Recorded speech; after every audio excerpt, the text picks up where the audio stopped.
Supportive સર્જન કોણ હતા અહીંયા? અત્યારે તું ઉતાર, વિડીયો ઉતાર ને એનો. આ સાલા પથરીના ઓપરેશનમાં માણસ મરી જાય. આ કઈ ટાઈપની ડોક્ટરની ડિગ્રી એને આપી કોને તમને સાલાઓ? માણસ તો જીવતો તમારા માટે ચણા બમણા બરાબર છે. હરામ ખોરો તમને સાલાઓ ભગવાન માનીને તમારા પર ભરોસો કરીએ ને આવી રીતે પેશન્ટ ને અમારે કહી દીધું કે કોઝ ઓફ ડેથ નથી અમારી પાસે, એના મરવાનું કારણ નથી. અમે તો જીવતો આપ્યો તો તમને, કેવી રીતે કારણ નથી મરવાનું?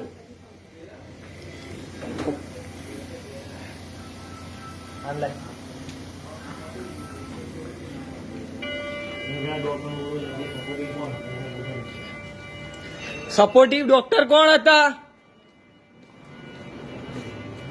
કોઝ ઓફ ડેથ તમે નહીં આપો એનું રીઝન શું છે ભાઈ? કોઝ ઓફ ડેથ તો જોઈશે જ અમારે. કોઝ ઓફ ડેથ વગર નહીં થાય, કશું જ નહીં થાય. બોડી બહાર નહીં જાય એટલું સમજી લો. આ તમારી બહુ ગંભીર ભૂલ છે અને તમારી એક ભૂલ એવી પકડાઈ છે કે તમે લેઝર સર્જરી કરવાની હતી અને લેપ્રોસ્કોપીનું ડિસિઝન ઇન્ટરનલ લઈ લીધું છે અને એમાં કંઈક મોટો લોચો માર્યો છે. એ લેપ્રોસ્કોપીનું તમે ડિસિઝન લીધું ત્યારે તમે પૂછ્યું અમને? પેશન્ટના રિલેટિવ્સે પૂછ્યું હતું તમે? તો લેપ્રોસ્કોપી કરવી પડી તમારે, એવી તમારી ભૂલ શું થઈ? જોઈ ના રહેશો, આન્સર કરો.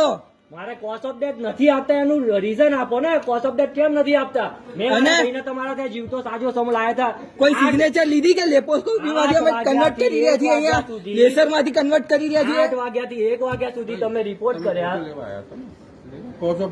અમે અમારું કામ કરી રહ્યા છીએ સાહેબ. ક્યારે લેશો સાહેબ તમે? સાહેબ તમે ક્યારે લેશો? પીએમ માટે અમારે સિવિલ જવાનું. હા, એ જઈશું જ્યાં જવાનું. સિવિલમાં સેટિંગ હોય છે હોસ્પિટલોનો. સેટિંગ બધે જ જગ્યાએ હોય છે આ લોકોના. એ અમે અમારું ડિસિઝન લઈને અમે કહીએ છીએ. પણ તમે એમ ના કહો કે તમે વિડીયો ના કરશો. અને અમારી ફાઇલ આપો. પેશન્ટની ફાઇલ ક્યાં છે સાહેબ? એવો વિચારવાનો કોઈ નામ પેશન્ટની ફાઇલ? હા ભલે ભલે, ચલો શાંતિથી વાત કરીએ છીએ. પેશન્ટની ફાઇલ ક્યાં છે? અરે આવશે ને ત્યાં કરવા દો ને. એની ફાઇલ મને હેન્ડ ઓવર કરી દેજો. પોતે પાસે આવતો તમારે પાસે ના આવે. ક્યારે અત્યાર સુધી પેશન્ટની સારવારમાં હતા ને, ફાઇલ તમારી બનાવી રહ્યા. અચ્છા, પેશન્ટની સારવારમાં શું ઉલ્લુ બનાવે છે? ફાઇલ આપો ને ભાઈ, ભાઈ ફાઇલ આપો ને. ખોટી માથાકૂટ શું કરો છો તમે?